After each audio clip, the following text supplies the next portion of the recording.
How to fix unable to download iOS 26 beta 2. You'll get to see, guys, I'm trying to download the iOS 26 beta 2 on my iPhone, but it's showing the unable to download. So if you're experiencing the same problem, then here is how you can fix the problem.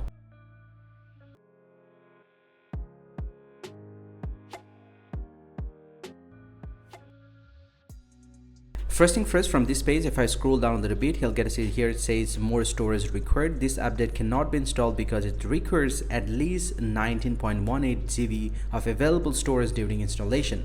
So if I get back from here and go to the iPhone storage, he'll get to see I only have free storage 18.5, so I need at least 19 or 20 gigabytes of free storage. So I just need to free up some storage. So I'm gonna just get back from here. So I'm gonna open up the Photos app and I'm gonna delete some of the photos from here.